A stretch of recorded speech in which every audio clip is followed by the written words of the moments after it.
मालीपुर नामक गांव में सुंदरी अपने परिवार के साथ रहती थी। उसके परिवार में उसका पति चंदन, बेटा मोहन और बेटी मीना है। सुंदरी और चंदन दोनों बहुत गरीब थे।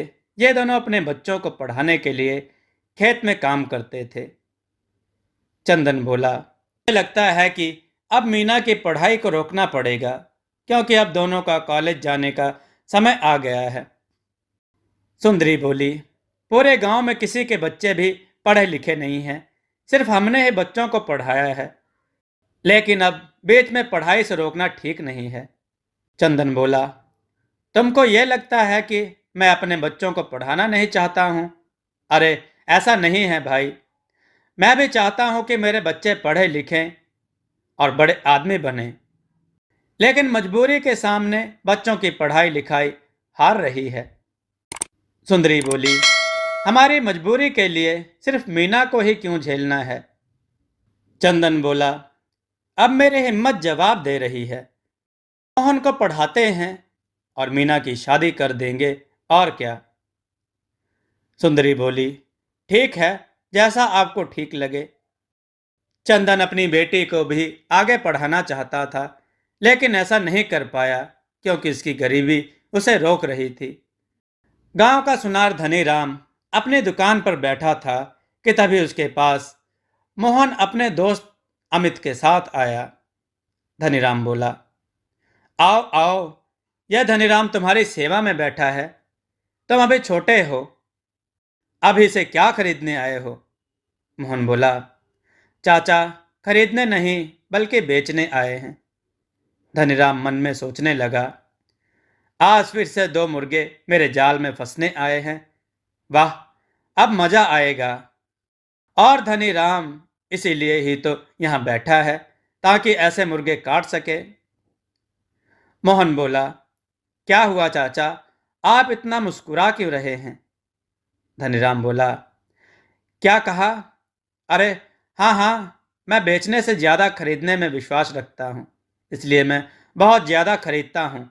बताओ क्या लाए हो? मोहन बोला, मेरे पास एक सोने की चेन है, मैं इसे बेचने आया हूँ। धनीराम बोला, चेन? यह कहाँ से लाए हो? मोहन बोला, आप सवाल बहुत पूछते हैं, अब जल्दी से मुझे इसके पैसे दो, यह मुझे मेरी माँ ने दी है। धनीराम बोला, ठीक है, मैं इसे अभी तोल नहीं सकता। ऐसा करते हैं कि पास के किसी कांटे पर चलते हैं और मैं तुमको पैसे दे दूंगा। मोहन बोला, ठीक है, आप कुछ भी करो, लेकिन मुझे जल्दी से माँ के लिए दवाई लेनी है और एक साड़ी भी खरीदनी है। धनीराम बोला, रुको भैया, कोई लोहा बेचने नहीं आए हो, तुम यहाँ सोना बेच रहे हो, तो तनिक समय तो लगेगा ना। अगर गलत हुआ, अगर गलत तुल गया तो कहेंगे, अगर गलत तुल गया तो कहते फिरोगे कि हमने ये कर दिया, हमने वो कर दिया, या तुमने बेईमानी कर ली। सुनार दोनों को भारी सामान तोलने वाले कांटे के पास ले गया। धनीराम बोला, मैं इसको अब तोल देता हूं। धनीराम ने चैन को एक पलड़े में रखा और दूसरी तरफ वजन भी नहीं था, फिर भी दोनों पलड़े बराबर हो गए। धनीराम ने अजीब सा मुंह बना लिया। मोहन बोला, क्या हुआ? धनीराम बोला, यह सोने की चेन नहीं है। मोहन बोला, आप ध्यान से देखिए, यह सोने की ही है, अब इसके अंदर कोई वजन नहीं बचा है। इसका यह अर्थ है कि अब यह समाप्त हो गई है। मोहन बोला, आप ध्यान से देखिए, यह सोने की ही है। धनीराम बोला, अब इसके अंदर कोई वजन नहीं बचा है, इसका अर्थ यह है कि अब यह समाप्त हो गई है। मोहन ने कहा, सोना भी कभी समाप्त होता है? धनीराम कहता है, हाँ, जो भी चीज बनी है उसको खत्म तो होना ही है, लेकिन तुम अपना दिल छोटा मत करो, मैं तुम्हें 100 रुपए दे देता हूं, वैसे यह मेरे किसी काम की नहीं है। मोहन बोला, हम पढ़ाई लिखाई करते हैं, लेकिन हमने कभी नहीं पढ़ा कि सोने का वजन कम हो जाता है। धनीराम बोला, तुम किताबें पढ़ते हो, लेकिन यह हमारा खानदानी काम है, इसलिए हमने सोने के साथ जिंदगी को भी पढ़ा है और तुमको अपने अनुभव से बता रहा हूं। मोहन ने कहा, ठीक है। धनीराम मन में हंसने लगा। इसका मतलब मेरे पास से सीधे पड़ गए, बेचारे मेरे काबू में आ ही गए। धनीराम ने 2500 का माल 100 रुपए में खरीद लिया। मोहन और अमित दोनों दुखी मन से घर चले गए, लेकिन मोहन इस बारे में बहुत ज्यादा सोच रहा था। मोहन बोला, पिताजी, वो सोने की चेन जो सुनार को बेचने के लिए दी थी, उसका तो सोना खत्म हो गया है। सुनार ने उसके लिए 100 रुपए दिए हैं। चंदन बोला, क्या? वो बेईमान धनीराम पूरे सोने की चेन ठग गया। इससे सारे गांव वाले परेशान हैं। मोहन बोला, चलिए पिताजी, पुलिस को बुलाते हैं, उन्हें सब बता देते हैं।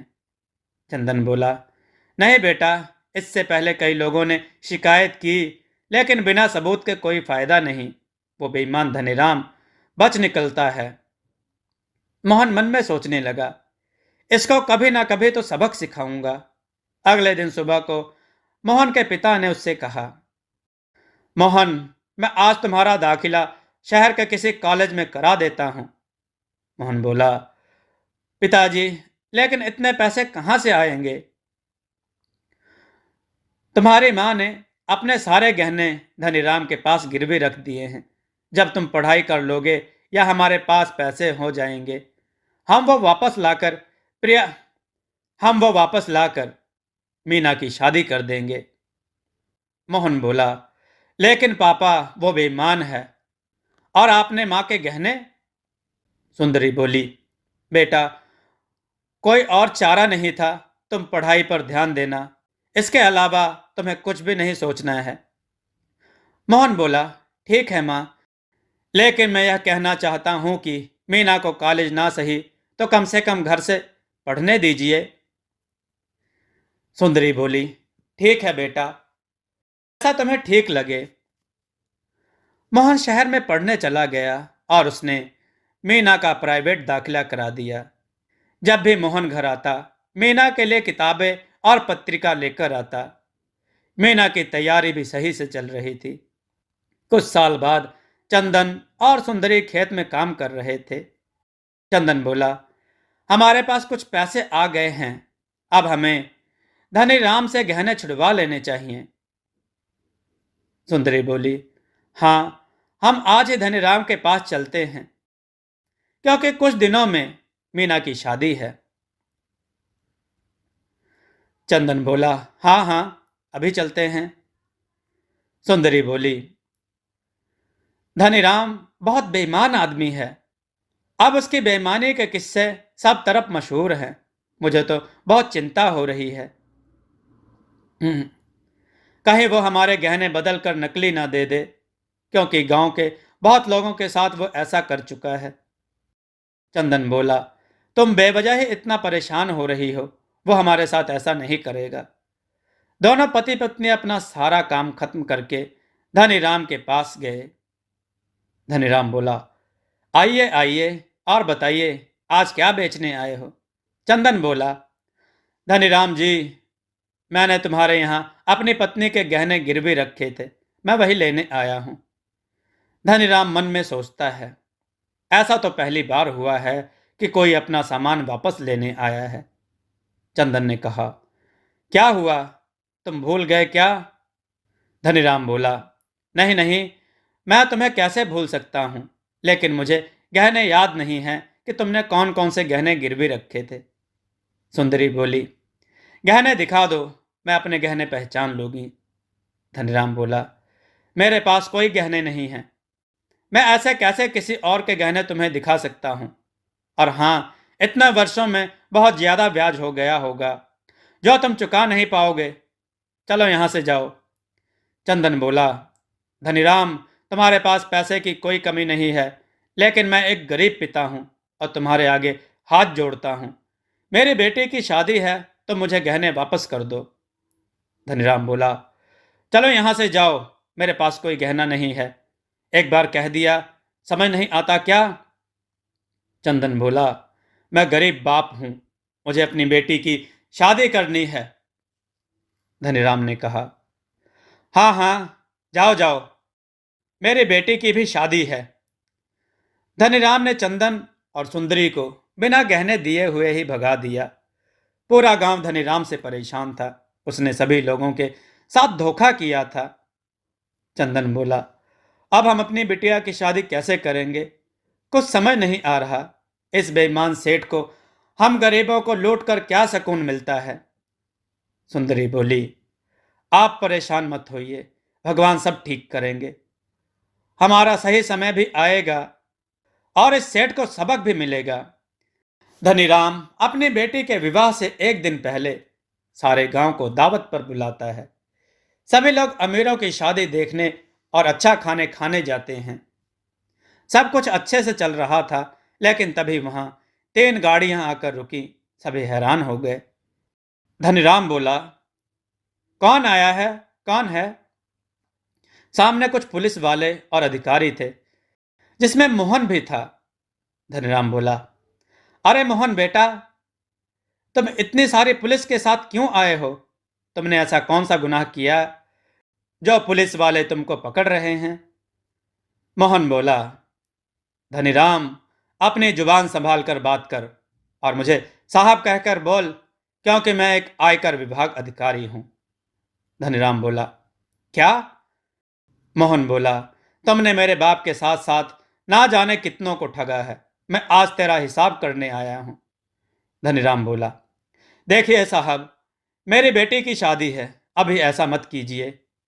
मोहन बोला, मैं तुमसे कोई निजी दुश्मनी नहीं निकाल रहा हूं, बल्कि कानून के बारे में तुमसे बात कर रहा हूं। आज तुम्हारे सारे काले चिट्ठों का हिसाब होगा। धनीराम ने कहा, मुझे माफ कर दीजिए, मैं तुम्हारे आगे हाथ जोड़ता हूं, मैं तुम्हारे पैर पड़ता हूं। मैं कुछ नहीं करूंगा और सभी का धन वापस कर दूंगा। कोई भी उसकी बात नहीं सुनता। सभी टीम के सदस्यों ने धनीराम के घर और दुकान पर छापा मारा, जिसमें बहुत सारा अवैध धन पाया गया। गांव वालों का धन उन्हें लौटा दिया गया।